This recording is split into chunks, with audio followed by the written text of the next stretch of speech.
masuk pada video pembelajaran, saya akan memperkenalkan diri terlebih dahulu. Nama saya Silvi Rahmati Dewi dengan NPM 120020629 dari kelas 3N Manajemen Sumber Daya Manusia, Fakultas Ekonomi dan Bisnis. Halo everyone, di video pembelajaran kali ini saya akan membahas materi mengenai human capital atau modal manusia.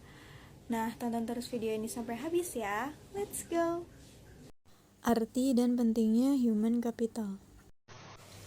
Istilah human capital pertama dikemukakan oleh seorang ekonom bernama Theodore Roosevelt. Beliau berpendapat bahwa peningkatan kesejahteraan pada perusahaan tidak tergantung pada tanah, peralatan, energi, dan sumber daya, melainkan pada kompetensi pengetahuan dari pegawainya. Kemudian beliau mendeskripsikan posisi human capital sebagai kemampuan dari sumber daya manusia yang diperoleh melalui investasi. Beliau mendeskripsikan human capital terdiri dari 4 hal, yaitu kemampuan, perilaku, usaha, dan waktu. Keempatnya ini dimiliki dan dikendalikan sepenuhnya oleh manusia atau oleh pegawai di perusahaan tersebut. Yang pertama adalah kemampuan. Kemampuan sendiri merupakan wujud dari keahlian, keterampilan, pengetahuan, dan kreativitas untuk menghasilkan sebuah layanan profesional dan nilai ekonomi. Kemudian yang kedua adalah perilaku.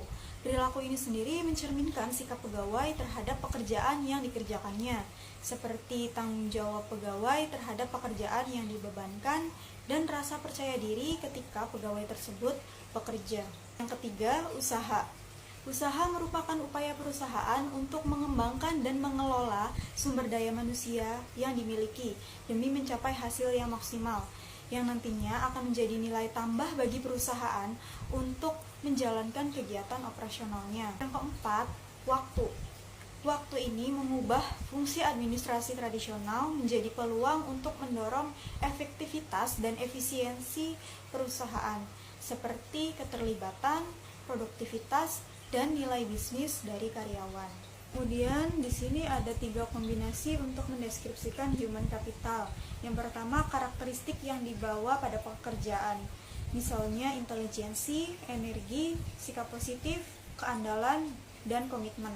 Kemudian yang kedua, kemampuan seseorang untuk belajar. Misalnya kecerdasan, imajinasi, kreativitas, dan bakat. Kemudian yang ketiga, motivasi untuk berbagi informasi dan pengetahuan, seperti semangat tim dan orientasi tujuan.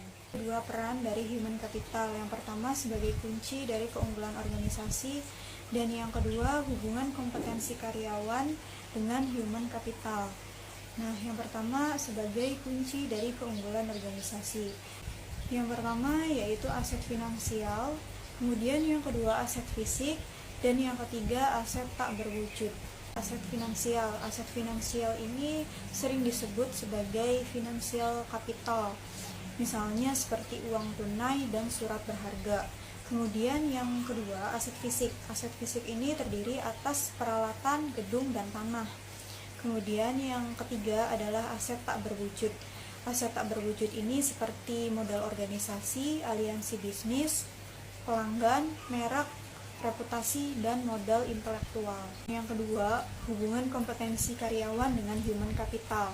Dalam meningkatkan sebuah kompetensi karyawan, tantangan utama yang harus diperhatikan yaitu kompetensi harus sesuai dengan strategi bisnis, dan kompetensi perlu diciptakan melalui lebih dari satu mekanisme, melainkan dengan 5 cara untuk meningkatkan kompetensi karyawan, yaitu dengan 5B. Yang pertama, buy atau membeli.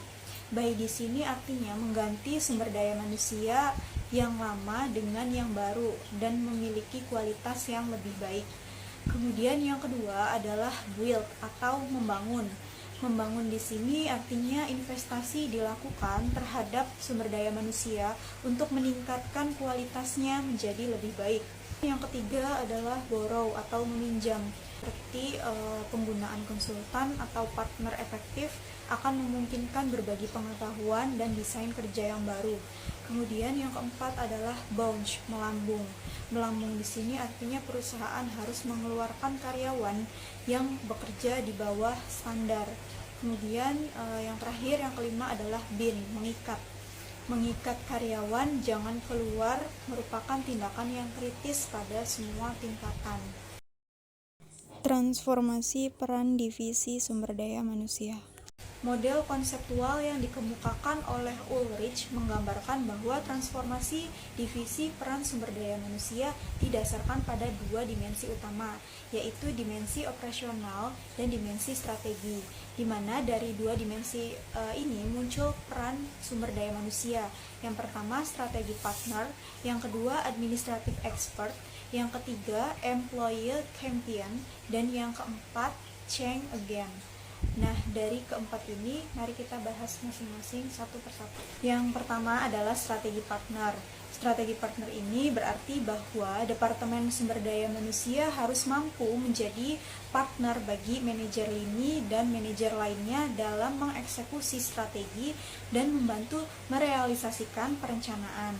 Kehadiran dari strategi partner ini membantu human research dalam mengelola pengembangan dan pertumbuhan dari tenaga kerja.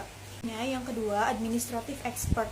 Administrative expert membantu tercapainya efisiensi administratif dan memastikan bahwa cost dapat dikurangi dan kualitas tetap terjaga secara kontinu. Yang ketiga adalah employee champion. Nah, employee champion ini bertugas untuk menciptakan tenaga kerja yang berkompeten dan fokus pada peningkatan dari kontribusi sumber daya manusia. Yang keempat adalah change agent. Change agent artinya Departemen Sumber Daya Manusia harus dapat menjadi agen perubahan yang kontinu untuk membantu proses dan kultur secara bersama, meningkatkan kapasitas organisasi menjadi lebih baik. Hal ini tentunya akan terhubung dengan manajer lini untuk memimpin dan memfasilitasi perubahan agar organisasi menjadi tempat yang lebih baik bagi semua orang. Tingkat kompetensi dalam sistem pengukuran human capital. Di sini ada strategi level, activity level, dan fungsional level. Nah, strategi level itu sendiri merupakan tingkatan analisis tertinggi, sehingga dapat memberikan gambaran perusahaan secara penuh, memberikan pemahaman hubungan antar sumber daya manusia, dan strategi serta kinerja. Activity level. Activity level ini merupakan aktivitas rutin yang dilakukan dalam pengukuran sumber daya manusia seperti rekrutmen, pemberhentian, promosi, dan aktivitas sumber daya manusia lainnya untuk syarat dari laporan internal perusahaan.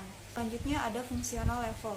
Fungsional level itu sendiri berkolaborasi dengan unit fungsional dari organisasi, seperti divisi dalam mengukur aktivitas dan mengumpulkan, menerjemahkan data, mengambil tindakan, serta koreksi. Mengidentifikasi human capital. Dua hal yang mendukung kontribusi investasi human capital dalam perusahaan. Yang pertama adalah karyawan dengan human capital lebih tinggi. Karyawan dengan human capital yang lebih tinggi akan memberikan layanan konsisten dan kualitas yang tinggi, sehingga perusahaan tempat mereka bekerja dapat mempertahankan pelanggan atau akan menarik pelanggan baru. Yang kedua, menggunakan pelanggan potensial dengan kualitas human capital dari karyawan perusahaan. Hal ini sebagai alat penyaring untuk memilih layanan yang disediakan. 3 keterampilan untuk keberhasilan perusahaan. Yang pertama adalah commodity skill. Commodity skill merupakan kemampuan yang tidak spesifik untuk bisnis tertentu, misalnya kemampuan mengetik, kemampuan komputer. Selanjutnya leverage skill, pengetahuan yang meskipun tidak spesifik untuk perusahaan industri, tetapi tetap relatif lebih berharga bagi perusahaan tertentu daripada perusahaan lain. Misalnya programmer di bank berbeda nilainya dengan programmer di perusahaan komputer. Yang ketiga adalah property skill. Property skill ini merupakan pengetahuan spesifik bagi perusahaan, misalnya hak paten dan hak merek. Perubahan paradigma karyawan. Pandangan perusahaan yang hanya pada cost saja dalam pengelolaan human capital harus ditinggalkan. Artinya investasi dalam sumber daya manusia dipandang bukan sebagai biaya saat ini, melainkan investasi untuk aset masa depan. Untuk itu diperlukan langkah-langkah dalam mengubah pola pikir yang ada di dalam sebuah perusahaan tersebut. Di antaranya dengan menyajikan beberapa pertanyaan-pertanyaan. Yang pertama, seberapa besar pengeluaran investasi yang telah dikeluarkan perusahaan untuk sumber daya manusia? Yang kedua, bagaimana tingkat return of investment atau ROI atas investasi tersebut.